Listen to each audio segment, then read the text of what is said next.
லூக்கா எழுதிய நற்செய்தி பிரிவு 13 இறை சொற்றொடர் 22 30 வரை.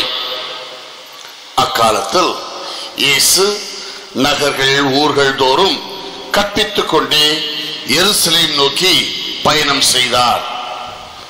அப்பொழுது ஒருவர் அவரிடம், ஆண்டவரே, மீட்பு பெறுவோர் சிலர் மட்டும் தானா என்று கேட்டார். அதற்கு அவர் சொன்னது, இடுக்கமான வாயில் வழியாக நுழைய வருந்தி முயலுங்கள். ஏனெனில் பலர் உள்ளே செல்ல முயன்றும் இயலாமற் போகும். வீட்டு உரிமையாளரே, எழுந்து கதவை திறந்துவிடும் என்று கேட்பீர்கள். அவரோ, நீங்கள் எங்கிருந்து வந்தவர்கள் என எனக்கு தெரியாது என பதில் கூறுவார்.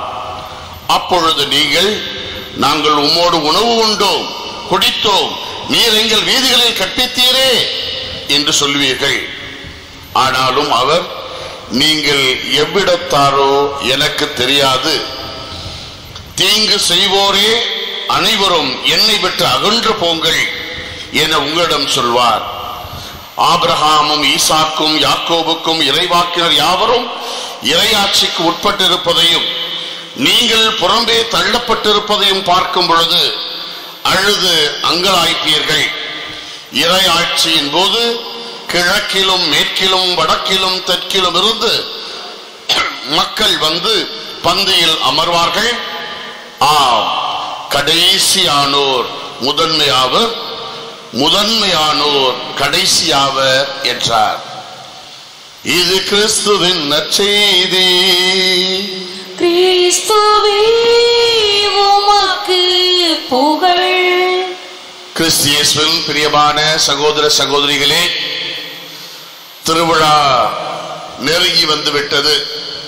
28, 29 எப்போது வரும் என்று குழந்தைகளும் காத்திருக்கிறார்கள், பெரியவர்களும் காத்திருக்கிறார்கள். கப்பல்ல போயிட்டு இருக்கவங்களும் காத்துட்டு இருக்காங்க, கப்பல்ல இருந்து இறங்கினவங்களும் காத்துட்டு இருக்காங்க. எப்போ ஊர் திருவிழா முடியும், எப்போ ஊர் திருவிழா வரும், எப்போ ஊர் திருவிழா முடியும் என்று நிறைய பேர் காத்து கொண்டிருக்கிறார்கள். உங்க பங்கு சாமியாரை பார்க்கும் போது கூட பாவமா இருக்கு. தூங்கி 10 நாள் ஆனது போல அவர் அவ்வளவு களைப்போடு இருக்கின்றார். திருவிழா என்றால் நம்ம எல்லாருக்கும் ஜாலி, ஆனா பங்கு சாமியாருக்கு தான் ரொம்ப கஷ்டம். ஏனென்றால் எல்லா பூசைக்கும் நன்றி கூறணும். எனக்கும் வந்து நன்றி கூறுவீங்கன்னு நினைக்கிறேன். இப்படியாக இவருக்கு நன்றி கூறுறது வேலையாக இருக்கும். பிரியமானவர்களே, நீங்களும் நானும் திருவிழாவுக்கு மிக அருமையாக தயாரித்துக் கொண்டிருக்கிறோம். ரொம்ப ரொம்ப சந்தோஷமாக இருக்கிறது. ரோட்ல வருகின்ற போதே ஊரு களகட்டி இருக்கிறது. எப்போதுமே இல்லாத டியூப்லைட் அருமையாக எரிந்து கொண்டிருக்கிறது. எப்போதுமே அந்த பக்கம் இருட்டாதான் இருக்கும். காரை வளைக்கணும்னா 3 முறை யோசிக்கணும். ஆனா இந்த முறை லைட் பிரகாசத்துல காரை அந்த பக்கம் வளைக்கலாம், இந்த பக்கமும் வளைக்கலாம். சூப்பரா இருக்கு. ஏற்கனவே உங்களை எல்லாம் பார்க்கின்ற போது இன்னைக்கே இவ்வளவு அழகா வந்திருக்கீங்க. என் கண்ணே பற்றும் போது அவ்வளவு அழகா வந்திருக்கீங்க. திருவிழாவை நினைச்சு பார்க்கிறேன். எத்தனை சாரி எடுத்திருப்பீங்களோ, எந்த ஆரம்பிக்கு போனீங்களோ, எந்த செல்வரத்திரத்துக்கு போனீங்களோ எனக்கு தெரியல. எல்லாம் ரெடியா இருக்கும் இல்லையா? சூப்பரா ரெடியா இருக்கும். யாராவது ஒருத்தர் சொல்லிட்டீங்கன்னா நான் உங்களுக்கு ஒரு பரிசை ஃபாதர்ட்ட இருந்து வாங்கி கொடுத்துறேன். என்னவென்றால் 28ஆம் தேதி அன்னைக்கு கொடுக்கப்பட்டிருக்கின்ற வசனம் என்னது, தியான கருத்து என்னது சொல்லுங்க பார்க்கலாம்.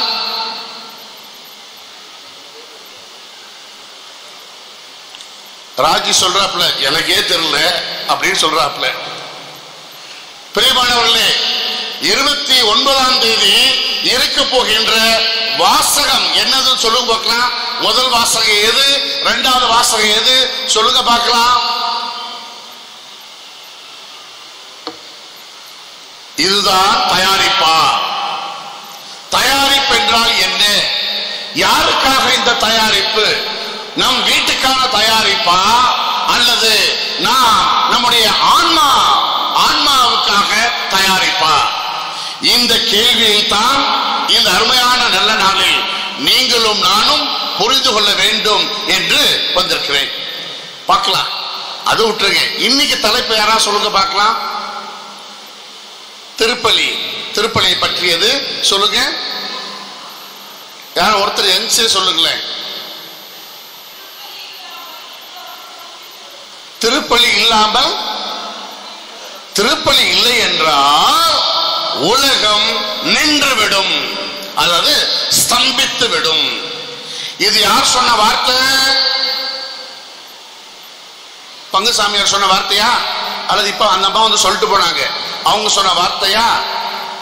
பேதுரு பியோன்னு ஒரு சாமியார் இப்போ புனிதர் ஆயிட்டார் இல்லையா, அவர் சொன்ன வார்த்தை தான் இது. என்ன வார்த்தை? திருப்பலி ஒருவேளை இல்லாமல் போய்விட்டது என்றால் இந்த உலகம் ஸ்தம்பித்து விடும், நின்று போய்விடும். உலகம் சுத்திக்கிட்டே இருக்கணும். உலகம் சுத்தி கொண்டிருந்தால் தான் உங்களுக்கும் எனக்கும் ஆக்சிஜன். உலகம் சுத்தி கொண்டிருந்தால் தான் கடலிலே அலைகள் இருக்கும். இல்லை என்றால் கடலில் அலை இல்லை. கடலில் அலை இல்லை என்றால் மீன் என்னாகும்? மீன் ஒரே டைரக்ஷன்ல வந்துடும். ஒரே டைரக்ஷன்ல மீன் வந்தா என்னாகும்? மீன்களுக்குள் சண்டை வந்துவிடும். மீன்களுக்குள் சண்டை வந்து விட்டது என்றால் பெரிய மீன்கள் சின்ன மீனை சாப்பிடும். சின்ன மீனை சாப்பிட்ட பிறகு மீனுக்கு வாழ்வு இருக்காது, அதோட ஆக்சிஜன் இருக்காது, மீன் நின்று விடும். மீன் இல்லை என்றால் கடலில் நாற்றம் எடுத்துவிடும். கடலில் நாற்றம் எடுத்து விட்டால் அது சால்ட் சீயாக, அதாவது உப்பு கடலாக மாறிவிடும். உப்பு கடல் மாறிவிட்டது என்றால் ஆழந்தல இல்லாமல் போய்விடும். எங்க கனெக்ஷன் இருக்கு பாத்தீங்களா? திருப்பலி இல்லை என்றால் உலகம் ஸ்தம்பித்து விடும். ஸ்தம்பித்து விட்டால் என்ன நடக்கும் என்பதை கொஞ்சம் எதிர்பார்த்து பார்த்தீங்கன்னா அந்த பயம் நமக்கு இருக்கா? ஆனா பிரியமானவர்களே, இன்னைக்கு கொஞ்சம் கொஞ்சமா பூசை மேல இருக்கிற நம்பிக்கை குறைஞ்சு போச்சு. பூசை மேல இருக்கிற விசுவாசம் குறைஞ்சு போச்சு. பூசை மேல இருக்கின்ற ஆன்மீக பற்று குறைஞ்சு போச்சு. பூசையே இல்லைன்னாலும் ஒன்னும் குறைஞ்சு போகாது என்று சொல்கின்ற நிலை வந்துவிட்டது. நம்ம ஊருக்கு இன்னும் வரலன்னு நினைக்கிறேன். அதனாலதான் இந்த கருத்தை சிந்திக்க தந்தை அவர்கள் தந்திருக்காங்க. பிரியமானவர்களே, உங்க ஊர்ல எப்படின்னு தெரியல, ஐ மீன் நம்ம ஊர்ல எப்படின்னு தெரியல, ஆனா மற்ற ஊர்கள என்ன நடக்குது அப்படின்னு கொஞ்சம் தெரிஞ்சுக்கிட்டா நம்ம ஊரோட கொஞ்சம் உரசி பார்க்கலாம். பிரியமானவர்களே, நாம் இருக்கிற ஊர்ல எல்லாம் இப்ப என்னவென்றால் பூசைக்கு முன்னாடி ஜெபமாலைன்னு ஒண்ணு இருக்கும். நம்ம ஊர்ல இருக்கான்னு தெரியாது, இருக்கான்னு பார்த்துக்கோங்க. அந்த ஜெபமாலைக்கு யார் வருவா தெரியுமா? 4 பல்லு இல்லாதவங்க, பொக்கவாயி, பழைய ட்ரெஸ் போட்டுக்கிட்டு அந்த பக்கம் 4 பேரு, இந்த பக்கம் 4 பேரு பிதாசுதன் போடும்போது இவங்க தான் இருப்பாங்க. முதல் 10 சொல்லும் போது குட்டி பிசாசுங்க வருங்க, அதாவது சின்ன பிள்ளைங்க வருங்க, வந்து அப்படின்னு கத்துங்க, பயங்கரமா கத்துங்க. அடுத்தது ஒரு 8ஆம் வகுப்பு பிள்ளைங்க வரும், அதுக்கு கொஞ்சம் அடக்கோடமா அருள் நிறைந்த மரியே வாழ்க, ஆண்டவர் உடனே பெண்களுக்குள் ஆசைப்பட்ட உடனே உடைய திரவேற்ற சேர்ந்து சொல்லுங்க, சேர்ந்து சொல்லுங்க, சேர்ந்து சொல்லுங்க அப்படின்னு 8ஆம் வகுப்பு பிள்ளைங்க வருவாங்க. அதுக்கப்புறம் தான் கொயர் கிளாஸ் வருவாங்க. நம்ம கொயர் இல்லைங்க, வெளிநாட்டு கொயரை சொல்றேன். அதுக்கப்புறம் தான் கொயர் மெம்பர்ஸ் வருவாங்க. ஜெபமாலை ஆரம்பிக்கிற போது கொயர் மெம்பர்ஸ் இருக்க மாட்டாங்க. கொயர் மெம்பர்ஸ் இல்லாட்டா நம்ம ஆளுக்கு வருவாங்களா? வரமாட்டாங்க. சரியா? எல்லாம் முடிஞ்ச பிறகு அந்த ஊர்ல, நான் இருந்த ஊர்ல எப்பவுமே ஒரு பாட்டு போடுவாங்க, கேளுங்கள் தரப்படும். இந்த பாட்டு போட்டாராக்கும் சாமியாரு ரூம்ல இருந்து பங்களால இருந்து வரப்போறாரு தரும். தட்டுங்கள் திறக்கப்படும், அப்ப அவர் ரூமை க்ளோஸ் பண்றாருன்னு அர்த்தம். கேளுங்கள் கிடைக்கும் ஐயா அப்படின்னது உபதேசியார் வந்து என் யார் யாருக்கு பூசை அந்த கருத்தெல்லாம் வாங்கிட்டேன். கேளுங்கள் கிடைக்கும் ஐயா அப்படின்னா உபதேசியார் யார் யாருக்கு பூசைனோ எல்லாத்தையும் வாசித்து பார்த்துட்டான்னு அர்த்தம்.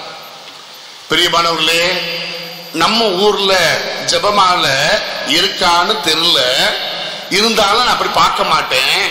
இன்றைக்கு நம்ம கத்தோலிக்க திருச்சபையில பூசைக்கு முன்னாடி உள்ள ஜெபமாலை தேய்ந்து அறந்து விட்டது. ஜெபமாலையில யாருமே பங்கேற்பதே கிடையாது. யாரோ 4 பேர் வயசானவங்க தான் வராங்க. இங்க உள்ள இது போல கேட்கிறேன், எத்தனை பேர் ஜெபமாலைக்கு வந்திருப்பீங்க என்றால் ரொம்ப சொற்பமா நாட்கள் தான் வந்திருப்போம். ஜெபமாலை தேய்ந்து விட்டது. கழுத்தில் அது ஆபரணமாகவும் கையில் அது ஆபரணமாக மட்டுமே இருக்கிறது. அடுத்தது பூசைன்னு ஒண்ணு. பூசைக்கு எங்க சேச சபையில இருந்து ஒரு அருமையான பாட்டை பாடியிருக்காங்க. உங்கள் அனைவருக்குமே தெரியும். அதை சேர்ந்து பாடுவோமா? என்ன பாட்டு? பூசை பலி போல் பாக்கிய செல்வம் புவியில் இல்லையே, புவி நிரம்ப பொன் தந்தாலும் பலிக்கு ஈடில்லையே, பரமனே பலி பொருளா எழுந்தருள் பாரே, பக்தி ஆவல் நிரம்ப பலியை ஒப்பு கொடுப்போமே.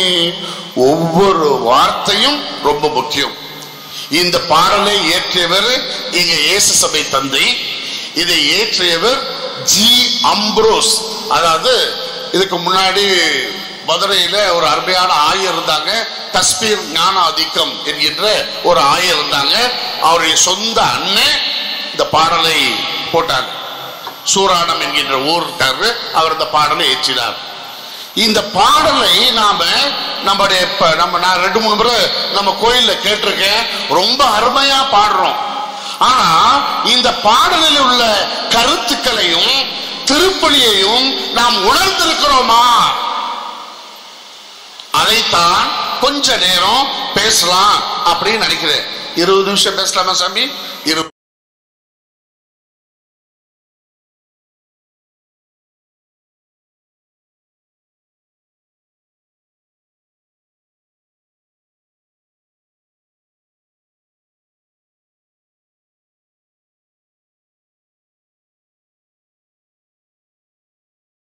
கொஞ்ச நேரம் பேசலாம் அப்படின்னு நினைக்கிறேன். 20 நிமிஷம் பேசலாமா சாமி?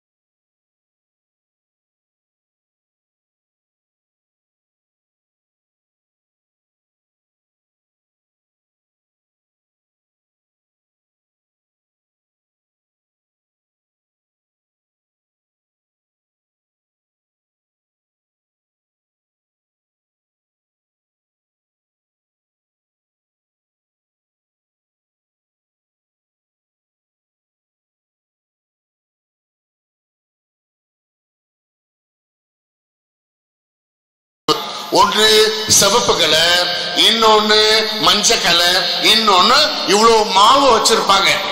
இந்த மாவை எடுத்துட்டு முதல்ல அவங்க அப்படியே லைட்டா ஒரு கலர் கொடுப்பாங்க.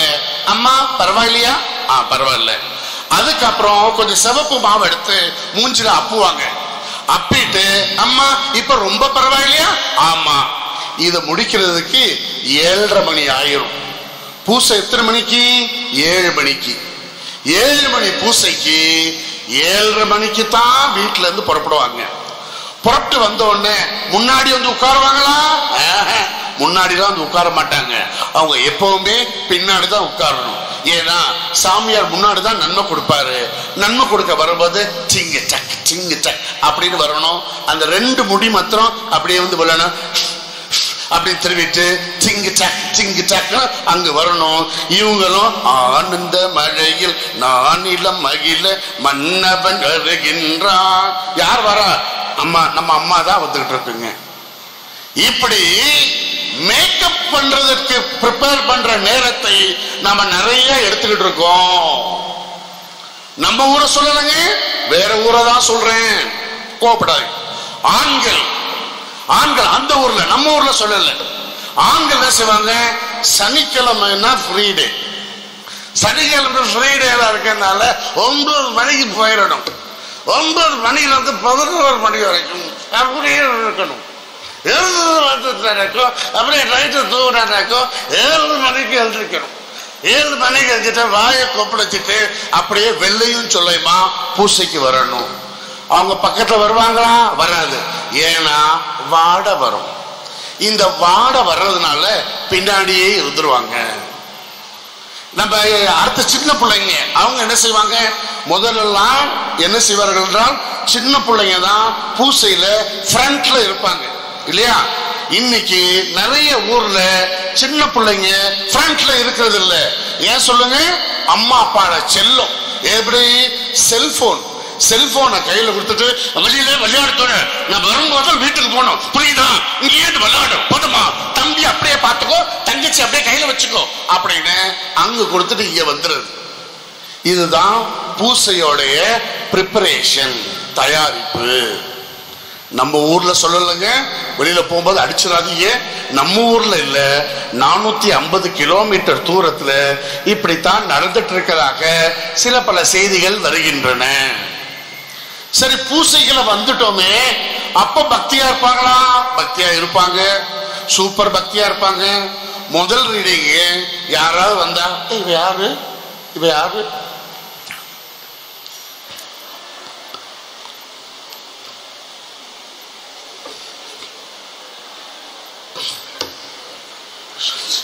இப்படின்னு சத்தமே இல்லாம டைப்ரைட்டிங் கிளாஸ்க்கு போன மாதிரி அழகா பேசி முடிச்சிருவாங்க. அந்த புள்ள வாசகம் முடிக்கவும், என்னத்த வாசிச்சா, இந்த சாமியாருக்கு இதுக்கு வேலையே கிடையாது, கண்ட கண்ட நாயங்கெல்லாம் வந்து வாசிக்கிறீங்க, எனக்கு கொடுத்துருந்தா கூட நல்லா வாசித்திருப்பேன் இப்படின்னு எங்களை ஒரு அமுக்கிறது. அதுக்கப்புறம் பாருங்க, 11 பாடல் இருக்கும். அதுல பாருங்க, நம்ம ஊர் இல்லைங்க, வெளியூர்ல ஒரே டியூன் தான் ஒரு பாட்டுக்கு. ஒரு பாட்டுக்கு ஒரே டியூன் தான். ஆண்டவர் எவ்வளவு நல்லவர் என்று சுவைத்து பாருங்க, ஆண்டவர் எவ்வளவு நல்லவர் என்று சுவைத்து பாருங்க. ஒரு கத்து, உங்க வீட்டு கத்து இல்ல, எங்க வீட்டு கத்து இல்ல. ஆனா என்ன தெரியுமா பைபிள்ல போட்டிருக்கும், ஆண்டவருக்கு புதியதொரு பாடலை பாடுங்க. அந்த பாட்டுக்கு அப்படி, ஆண்டவருக்கு புதியதொரு பாடல் பாடுங்கள். எப்ப பார்த்தாலும் இதான் டியூன். ஏன் வேற டியூனே கிடைக்காதா? பிரியமானவர்களே, நான் கிண்டல் செய்வதாக நினைக்க வேண்டாம். தயாரிப்பு என்பதை நான் உங்கள் முன்னால் கொண்டு வர ஆசைப்படுகின்றேன். இன்னைக்கு நம்முடைய குழந்தைகள் கொஞ்சம் கொஞ்சமாக விசுவாச காரியங்கள் வந்து விலகி போய் கொண்டிருக்கிறார்கள். திரைப்படம் அதே கதையெல்லாம் சொல்லிட்டு இருக்கு. திரைப்படத்துல கதையை சொல்லுகின்ற போது நம்ம கூட்டம் அப்படி போய்கொண்டு இருக்கின்ற போது ஏன் நம்முடைய குழந்தைகள் திருப்பலிக்கு வர சுணக்கம் காட்டுகிறார்கள்? ஏன் வர தயக்கம் காட்டுகிறார்கள்? இதை நீங்களும் நானும் கேள்விக்குட்படுத்துகிறோமா? இதைத்தான் பிரியமானவர்களே உங்களுக்கு நான் சொல்ல ஆசைப்படுகின்றேன். உள்ளே வருகின்ற போது கூட நான் சமாதானம் சொல்லுவாங்க பாருங்க, சூப்பரா இருக்கும். பரதநாட்டியமே கத்துக்காம சமாதானம் வச்சிருப்பாங்க. இப்போ ஃபாதர் அந்த இடத்துல சொல்வார், இப்போது நாம் அனைவரும் ஒருவருக்கு ஒருவர் அமைதியை பகிர்ந்து கொள்வோம். உனக்கு இல்ல அவளுக்கு, உனக்கு இல்ல அவளுக்கு, உங்களுக்கு கிடையவே கிடையாது. போங்க.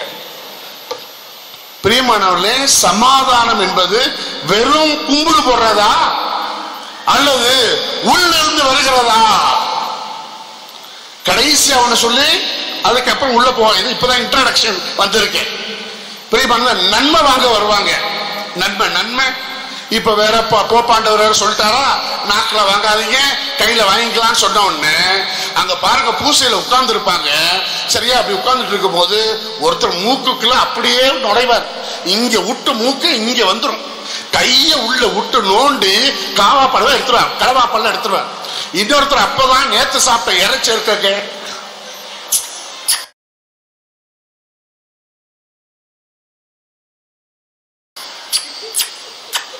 அப்படியே நாக்க அப்படியே ட்ரில்லர் ஆக்கி அவர் பண்ணிட்டு இருப்பார்.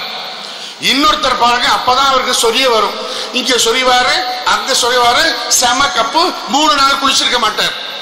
இதை வச்சுட்டு எங்கிட்ட வந்து கிறிஸ்துவின் திருவுடலான ஆமென் எங்களுக்கு நாத்தம் எடுக்கும்.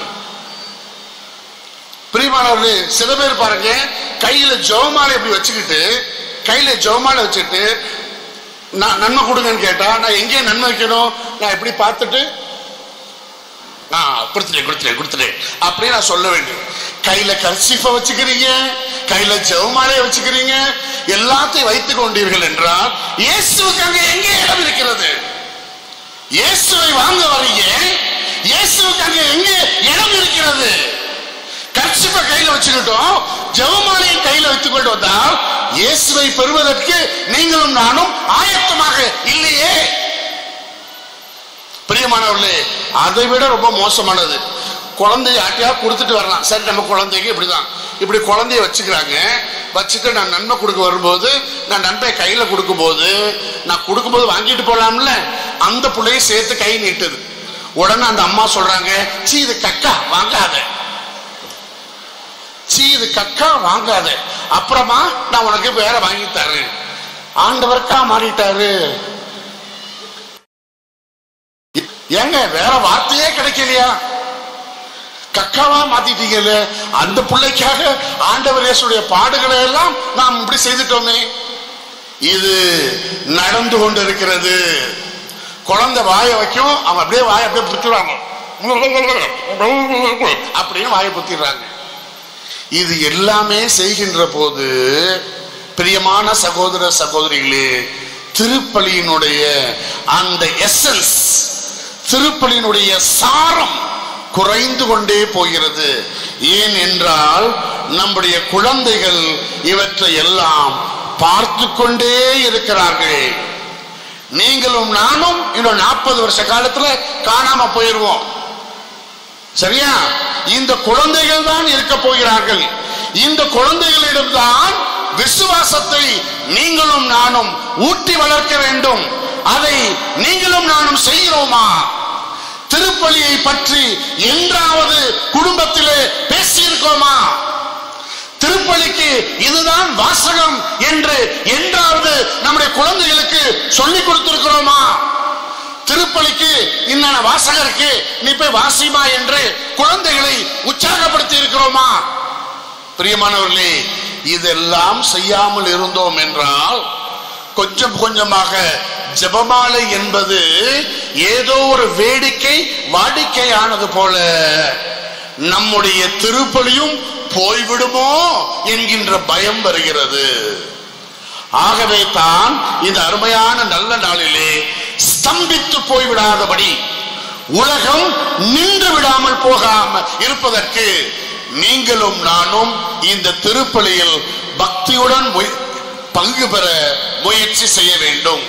முதல் பாடம் நீங்க ஞாபகத்தில் வச்சுக்கோங்க, நீங்களும் நானும் பூச பார்க்கிறதே கிடையாது. நீங்களும் நானும் திருப்பலி பார்க்கறதில்லை. நீங்களும் நானும் வேளாங்கண்ணி பார்க்கலாம். நீங்களும் நானும் இடைக்காரர்கள் போய் ஆண்டவர் இருதய ஆண்டவரை பார்க்கலாம். காமநாயகம்பட்டி போய் மாதாவை பார்க்கலாம். ஆனால் திருப்பலிக்கு வரும்போது நீங்கள் பூச பார்க்க மாட்டீங்க, பூசையில் பங்கேற்பாளர்களாக மாறுவீங்க. நீங்கள் இல்லாமல் திருப்பலி இல்லை. இதுதான் முதல் பாடம். நீங்களும் நானும் இல்லாமல் திருப்பலி இல்லை.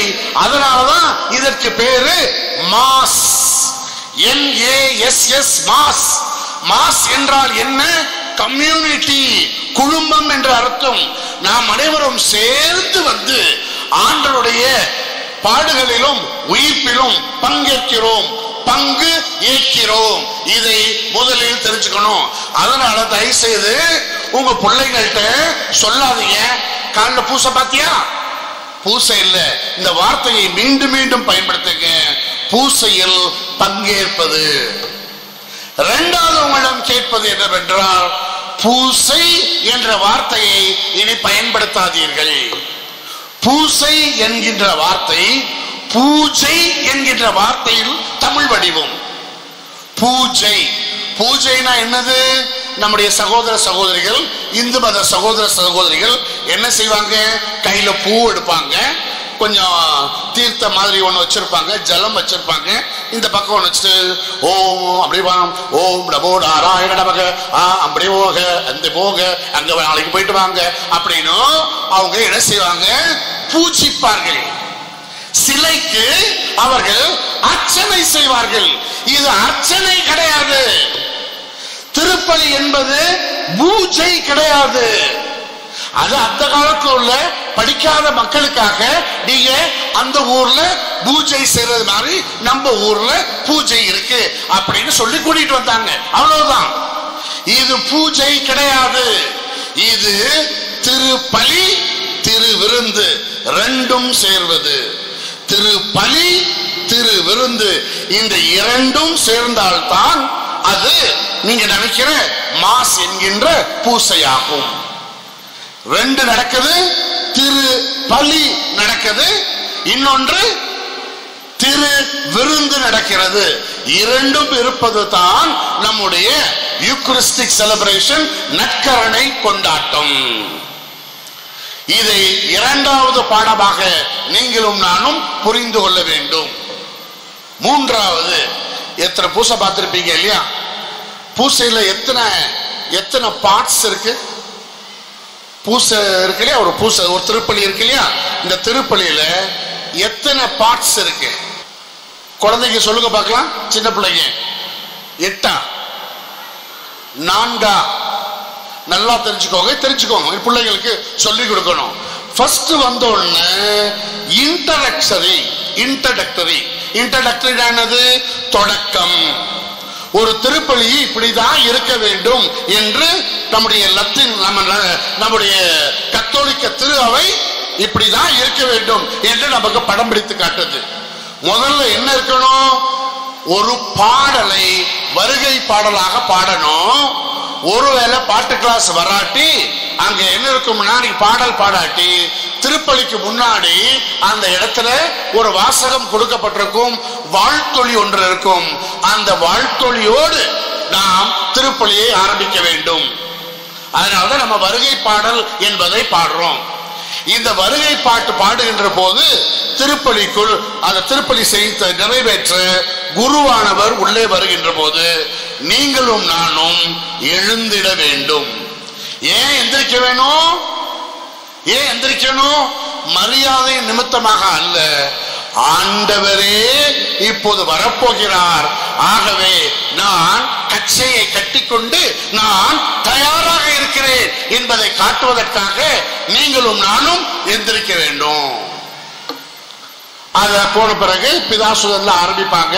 ஆரம்பித்த பிறகு இரண்டாவதாக வர்றது அந்த இன்ட்ரடக்ஷன்ல தொடக்கத்துல இரண்டாவதாக வருவது பாவ மன்னிப்பு சடங்கு.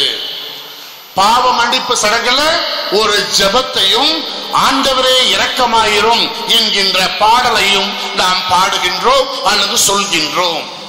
ஆனா நிறைய பேரு இதுல பங்கேற்பதே இல்லை. அப்பதான் வீட்டுல இருந்து கடைசியா லிப்ஸ்டிக்க போட்டுட்டு வர்றது கொஞ்சம் லேட் ஆயிருது, அப்பதான் வீட்டுல இருந்தே வர்றோம் அல்லது அப்பதான் பூட்டு போடுறோம். பிரியமானவர்களே, திருப்பலியில ரொம்ப முக்கியமானது, எல்லாமே முக்கியமானது, இதுதான் முக்கியமானது என்று கிடையாது. திருப்பலியில பாவ மன்னிப்பு பெற்று நாம் கரைப்படியாத மனிதர்களாக பங்கேற்கிறோம். அதனாலதான் மிக அழகாக மரிய வியானி சொல்வார். என்ன சொல்வாருன்னா, சம்மனசுகளுக்கு இல்லாத பாக்கியம், சம்மனசுல யாரு? வானதூதர்களுக்கு இல்லாத பாக்கியம் மனிதர்களுக்கு கொடுக்கப்படுகிறது. ஏனென்றால் நீங்களும் நானும் பாவ கரை இல்லாமல் இந்த திருப்பலியிலே பங்கேற்கிறோம். அவங்க முடியாது, வானதூதர்களால் அது முடியாது, நம்மளால் மட்டுமே. அதனாலதான் நம்மளை பார்த்து பொறாமைப்படுவதாக வியானி சொல்கின்றார். நம்ம தெரிஞ்சுக்கணும், அந்த இடத்துல தீர்த்த நம்ம தலையில தீர்த்தம் தெளிக்கிறது நாம் அப்படியே தண்ணியை போட்டு தலையை தோடுறதுக்காக அல்ல. நீங்களும் நானும் பாவத்திலிருந்து சுத்தமாக கழுவப்படுகின்றோம். ஒரு சில காரணங்களால நாம பாவ சங்கீர்த்தனம் செய்ய முடியாம இருக்கலாம். திருப்பலியின் துவக்கத்துக்கே நாம் வருகின்ற போது பாவ கரைகள் நம்மிடமிருந்து முற்றிலும் முற்றிலுமாக கழுவப்படுகிற நம்பிக்கை நமக்கு வேண்டும். கடைசியாக இதெல்லாம் முடிந்த பிறகு ஆண்டவரே குளோரியா என்கின்ற பாடலை பாடிய பின்பு ஒரு சபை ஜெபத்தோடு அந்த முதல் பகுதி முடிந்து விடுகிறது. ஃபர்ஸ்ட் பகுதி. இரண்டாவது பகுதி என்னது? இறை வார்த்தை. Breaking of the word of God. இறை வார்த்தை உடைக்கப்படுகிறது. நல்ல வார்த்தை பாருங்க, இறை வார்த்தை உடைக்கப்படுகிறது. இயேசு எப்படி சிலுவையில் உடைக்கப்பட்டாரோ அதை போல் உங்களுடைய இதயமும் என்னுடைய இதயமும் ஆண்டுடைய வார்த்தையை கேட்டு உடைந்து அந்த இதயத்துக்குள் அவரை ஏற்க வேண்டும். நடக்குதா? இன்னைக்கு காலையில பூசை பார்த்தவங்க எத்தனைனா எல்லாரும் கை தூக்குவீங்க இல்லையா? இன்னைக்கு அந்த புக்கை கொண்டாடுறவங்களை கேட்கிறேன், முதல் வாசகம் எந்த புத்தகத்தில் எடுக்கப்பட்டது? நீங்க புக்கை வச்சிருந்தீங்களா? நீங்க சொல்லக்கூடாது. பூசை எல்லாரும் பார்த்தீங்கல்ல, பூசையில பங்கேற்றீங்கன்னா நமக்கு தெரிந்திருக்கும். பிரியமானவர்களே, இதை நாம் தெரிந்து கொள்ள வேண்டும். நற்செய்தி எப்ப வாசித்தாங்க? எங்க வாசித்தாங்க? இன்னைக்கு நான் வாசித்தேன்ல, மார்க் நற்செய்தி 13ஆம் அதிகாரம் திருவசனம் 21 to 30 வரை என்பதை நம்முடைய குழந்தைகளுக்கு நாம் நினைவுறுத்த வேண்டும். ஏன் தெரியுமா? ஏன் தெரியுமா? ஒரு வார்த்தை நடுவில் வரும், இதை என் நினைவாக செய்யுங்கள். இறை வார்த்தை படிப்பதும் உங்களுடைய கடமை, என்னுடைய கடமை. முதல் வாசத்துக்கு அப்புறம் ஒரு திருப்பாடல், திருப்பாடலை தொடர்ந்து இரண்டாம் வாசகம், இரண்டாம் வாசகத்தை தொடர்ந்து அல்லேலூயா என்கின்ற புகழ்கீதம், அதை தொடர்ந்து நற்செய்தி, அதை தொடர்ந்து மறையுரை என்று இந்த வேர்ட் ஆஃப் காட் வார்த்தை வழிபாடானது சிறப்பாக அமையும். யாராவது உங்கள்ட்ட கேட்கிறாங்கன்னு வச்சுக்கோங்க, ஞாயிற்றுக்கிழமை திருப்பலியில எத்தனை வாசகங்கள் அப்படின்னு கேட்டா ஆன்சர் என்னது? எத்தனை வாசகங்கள்? 1, 2, 3, 5. மறந்துடாதீங்க. யாராவது கேட்டா சொல்லுங்க 5. தலையில சொல்லிற மாதிரி இருக்கா? முதல் வாசகம். இரண்டாவது என்னது? திருப்பாடல். திருப்பாடல் எங்க இருக்கு? ராமாயணத்துல இருக்கு. எங்க இருக்கு? அதுவும் நம்முடைய திருவிவிலியத்தில் தான் இருக்கிறது. சரியா? இரண்டாவது வாசகம் வழக்கமாக நற்செய்திக்கு பின் இருக்கின்ற பகுதியிலிருந்து வாசிக்கப்படும். அப்ப 3 ஆயிட்டா. 4வது என்னது? அல்லேலூயா என்கின்ற திருமந்திரத்துல ஒரே ஒரு சொற்றொடர் உங்களுக்கும் எனக்கும் கொடுக்கப்படும். அதை நாம் அந்த திருப்பலி முழுவதும் வாழ்த்தொழியாக அமைத்துக் கொண்டே இருக்க வேண்டும். கடைசியாகத்தான் நற்செய்தி. 5 வாசகங்கள் நமக்கு ஒரு ஞாயிற்றுக்கிழமை திருப்பலியில கொடுக்கப்படுகிறது. இதை தொடர்ந்து விசுவாச பிரமாணம். விசுவாச பிரமாணம் முடிந்தது. யூனிவர்சல் பிரேயர் என்று சொல்லப்படுகின்ற விசுவாசிகளின் மன்றாட்டு, உலகம் முழுவதற்காகவும் மன்றாடுவது. இதை நாம் தெரிந்து கொள்ள வேண்டும். இன்னும் சொல்லிட்டே போலாம், நேரம் ஆயிரும். நான் உங்களிடம் இப்போது சொல்வது, பிரியமானவர்களே, இந்த முதல் 2 பகுதிகளில் நீங்களும் நானும் இனிமேல் மெனக்கெட வேண்டும். மெனக்கெடுதல் என்றால் என்ன? மெனக்கெடுதல் என்றால் இன்னும் அதிகம் கவனம் செலுத்த வேண்டும். நாம் எல்லாருமே எதுக்கு இம்பார்ட்டன்ஸ் கொடுக்கிறோம்னா, ஆண்டவருடைய உடலும் ரத்தம், சாதாரண அப்பமும் ரசமும் ஆண்டுடைய திருவுடலாக மாறுகிறதுல அதுக்கு இம்பார்ட்டன்ஸ் நிறைய கொடுக்கிறோம். இல்லை என்று சொல்லவில்லை, அது தகுதியும் நீதியும் ஆகும். ஆனா அதற்கு முன்பாக ஆண்டவராகிய இயேசு வார்த்தையின் வடிவில் உங்கள் இதய கதவுகளையும் என்னுடைய இதய கதவுகளையும் தட்டுகிறார் என்பதை மறந்து விடக்கூடாது. ஆகையால் அடுத்த முறை நீங்க என்ன செய்யுங்க, RMKVக்கோ போத்தீஸோ போங்க, நல்ல சாரி எடுங்க. ஆண்கள் ராமராஜ்க்கு போங்க, நல்ல வேட்டி எடுங்க. ரேமன்ஸ் போங்க, நல்ல ஷர்ட் எடுங்க. எல்லாம் எடுங்க. எல்லாத்தையும் சேர்த்து ஒரு 15,000 ரூபாய் வரும். அது பக்கத்துல வந்து சாமியார்ட்ட வந்து, ஃபாதர் 320 ரூபாய்க்கு ஒரு பைபிள் கிடைக்குமா என்று ஒவ்வொருவரும் திருப்பலிக்கு வரும்போது பைபிள் கொண்டு வர முடியுமா? இந்த திருவிழாவில் இருந்து நீங்களும் நானும் ஒரு பைபிள் 320 ரூபா பெருசா? 320 ரூபா பெருசா? எனக்கு தெரிந்து இல்லை. ஒரு பாறை மீன் காசு, ஒரு பாறை மீன் விலை 320 ரூபா, அவ்வளவுதான் இல்லையா? அந்த பாறை மீன் காசை ஆண்டவர் எப்படி செசாருக்கு வரி செலுத்த ஒரு காயினை கொடுத்தாரோ அதை போல் திரு விவிலியத்தை கையில வச்சுக்கிட்டு அந்த வீணா போன செல்போனை வீட்டுல வச்சுட்டு வாங்க. ஏனென்றால் உங்கள் வீடு இந்த கோயில் இருந்து 1 கிலோமீட்டர் கூட இல்லை. அப்ப 1 கிலோமீட்டர் இல்லாத வீட்டுக்கு எதுக்கு செல்போன் கோயிலுக்கு வருது?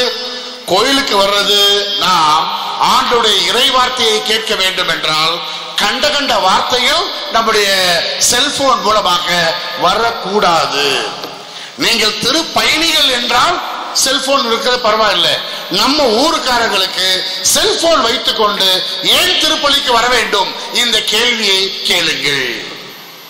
நாம் கையில் வைத்திருக்க வேண்டியது இந்த அருமையான திரு விவிலியமும் அன்னையோடு பயணிக்கின்றோம் என்பதை காட்ட ஜெபமாலையும் இருந்தால் அது மட்டும் போதும் இல்லையா? அதை கொஞ்சம் நினைத்து பாருங்கள். மற்றதெல்லாம் ரொம்ப அருமையா பங்கேற்றுறீங்க, அதை நான் சொல்ல வேண்டிய அவசியமே கிடையாது. ஆனா அதுக்கப்புறம் ஒரு ரன்னிங் ரேஸ் உண்டு பாருங்க, சூப்பரா இருக்கும். என்னது? திருவிருந்து முடியும். திருவிருந்து முடிஞ்ச உடனே சாமியார் ஒரு சில அறிக்கைகள் வாசிக்க வருவாங்க. பிரியமானவர்களே, அறிக்கைகளும் முக்கியம். ஏனென்றால் நீங்களும் நானும் திருச்சபையை சேர்ந்தவர்கள். இந்த சபையில என்ன நடக்குது என்பதை நீங்களும் நானும் தெரிந்து கொள்ள வேண்டும். சாமியார் பத்திரம் திரு அவையை நடத்துபவர் அல்ல, நாம் அனைவரும் சேர்ந்துதான் திரு அவையை நடத்துகிறோம். ஆகவே இந்த அறிக்கைகளை நாம் தெரிந்து கொள்ள வேண்டும். அதனாலதான் திருமண அறிக்கையை வாசிக்கிறாங்க.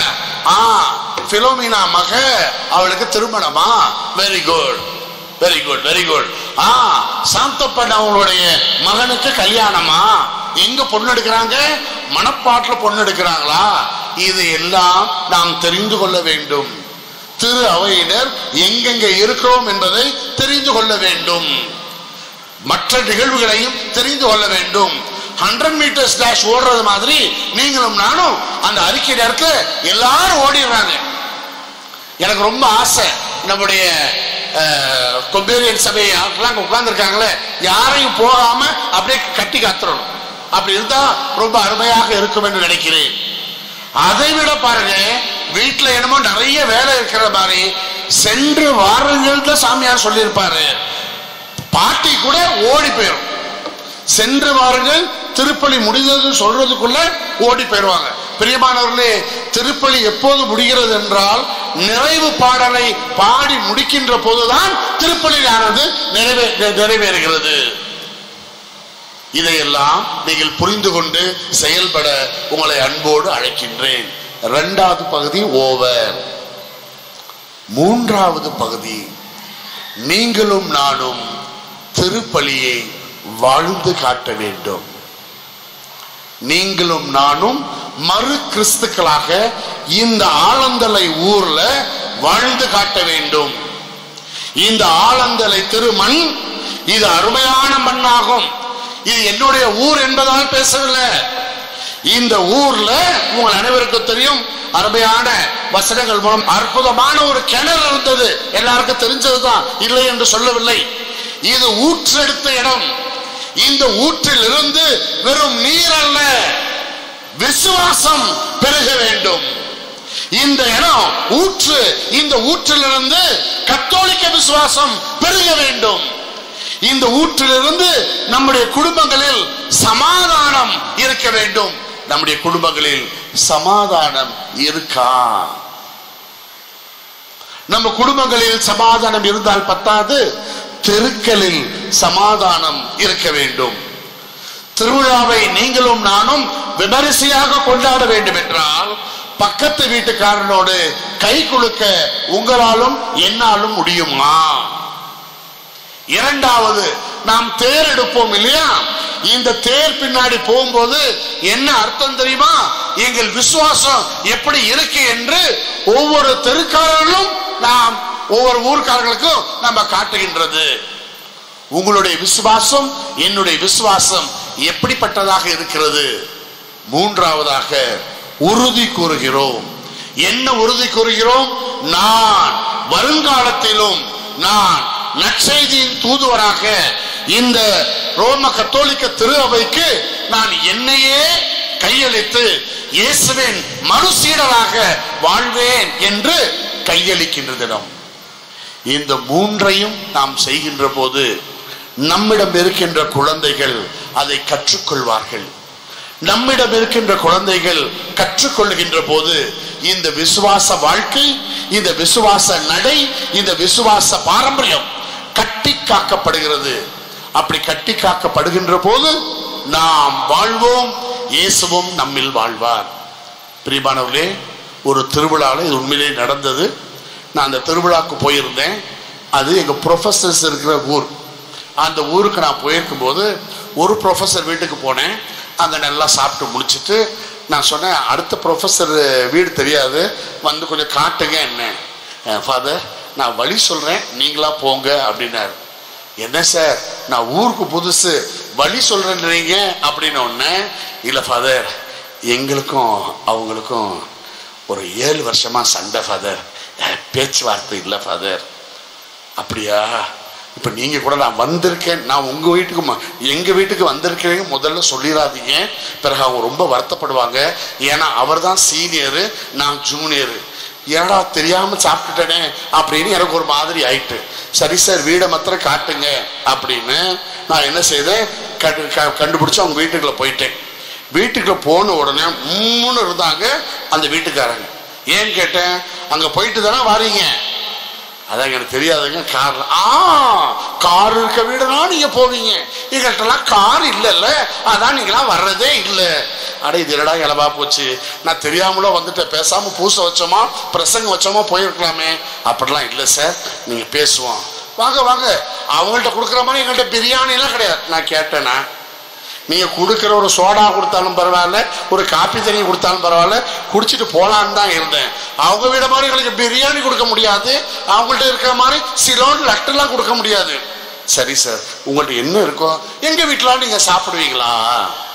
ஏன், யார் வீட்டில் கொடுத்தாலும் சாப்பிட தான் செய்யும், வாயின்னு இருந்தா சாப்பிட தான் செய்யும். அவங்க இது ஒரு லட்டு மாதிரி ஒன்று கொடுத்தாங்க, நல்லாவே இல்லை.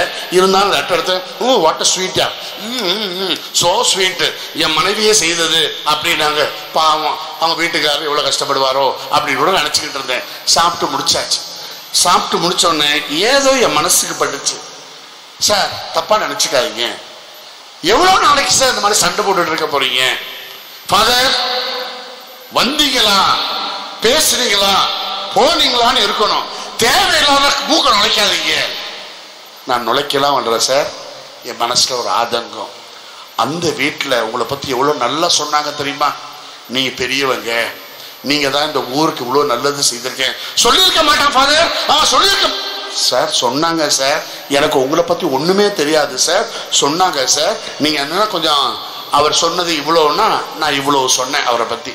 அது கேட்டுக்கிட்டே இருந்தவரு, உண்மை அப்படியா சொன்னான், அப்படியா சொன்னாங்க. நல்ல பையன் சார், நல்ல பையன் சார் அப்படின்னு அழ ஆரம்பிச்சிட்டாரு. எனக்கு ஒரு மாதிரி, ஏன் சார் அழுவுறீங்க? 7 வருஷம் சார், நகையும் சலமா பழகணும் சார். ஃபாதர், இப்ப எல்லாம் பற்றி ஒன்னும் இல்லை சார், நானும் நீங்களும் அவங்க வீட்டுக்கு போவோமா அப்படின்னு கேட்டேன். அது ஒத்து வராது ஃபாதர், அவன் வேண்டாம் இங்க வரட்டும், நான் வர இல்லை ஃபாதர் அப்படின்னாப்புல. இல்லை சார், நீங்க வர வேண்டாம், இந்த சின்ன பிள்ளைங்க 4 இருக்கு இல்லையா, அந்த பிள்ளைங்கள நான் கூட்டிட்டு போறேன், என்ன திட்டினாலும் நான் வாங்கிக்கிறேன். யோசித்தவரு அந்த பிள்ளைங்களை அனுப்புனாரு. எனக்கே தெரியாது அந்த சாரு என் பின்னாடியே வந்துட்டு இருக்கார். பிரியமானவர்களே, இது எப்படிதான் போயிச்சோ தெரியாது. அந்த வீட்டில் கேள்விப்பட்டாங்க, அவர்கள் ரோட்டுக்கே ஓடி வந்தார்கள். அதை நினைக்கும் போது எனக்கு எப்போதும் கண்ணீர் வருகிறது. பிரியமானவர்களே, அந்த ரோட்டு நடுவிலே வந்து ஒருவரை ஒருவர் அப்படி கட்டி தழுவி பிடித்தார்கள். தப்பு பண்ணிட்டேன் இவங்க அங்க சொல்ல அவங்க அங்க சொல்ல 2 பேரும் சேர்ந்துக்கிட்டு அவங்க கொண்டாட ஆரம்பிச்சாங்க. நான் பேக்கு மாதிரி நின்று பார்த்துக்கிட்டே இருந்தேன். என் வேலை முடிஞ்சிச்சு, நான் பாட்டுக்கு வந்துட்டேன். பிரியமானவர்களே, அவர்கள் சொன்னாங்க, ரொம்ப வருஷம் கழிச்சு திருவிழாவை நாங்க ஜெகஜோதியா கொண்டாடினோம் ஃபாதர் என்றார்கள். பிரியமானவர்களே, என்னங்க பெரிய தப்பு பண்ணியிருப்போம்? 1 கோடி எடுத்திருப்பாங்களா? நம்ம வீட்டில் 1 கோடி இருக்கா? எப்படி இருக்கும்? சில சின்ன சின்ன தகராறுகள் தான் நம்மை பிரித்து கொண்டிருக்கிறது. இதையெல்லாம் மறந்து விட்டு இந்த திருவிழாவில் உங்க பிடிக்காதவங்க ஒருத்தர் வீடு இருக்கு இல்லையா, அந்த வீட்டுக்கு இயேசுவுக்கு புகழணும் 1 வார்த்தை உங்களால சொல்ல முடியுமா? அண்ணே, சித்தப்பா, மைனி, 1 கப் காபி கிடைக்குமா? சும்மா கேட்டு பாருங்களேன். இந்த வாய் மணக்க ஆரம்பிக்கும், உங்கள் நெஞ்சு பூ பூக்கும். இயேசுவின் திரு இருதய அருமையான இந்த ஒய்யாரமாக இருக்கின்ற இந்த அருமையான ஓஎஸ்எஸ் என்கின்ற அருமையான நந்தவனம் உங்கள் வாழ்க்கையிலே மலரும். அதுக்கு திருப்பலி என்கின்ற திரு அடையாள கொண்டாட்டம் எப்போதும் அருமையாக மலரும். உலகம் ஒரு நாளும் ஸ்தம்பித்து நின்று விடாது. திருப்பலியில் நீங்களும் நானும் பங்கேற்றால் அந்த பங்கேற்பை நாம் உறுதி செய்ய இப்போது நற்கருணை ஆண்டவருடைய அருளையும் இரக்கத்தையும் மன்னிப்பையும் இப்போது பெறுவோம். ஆமென்.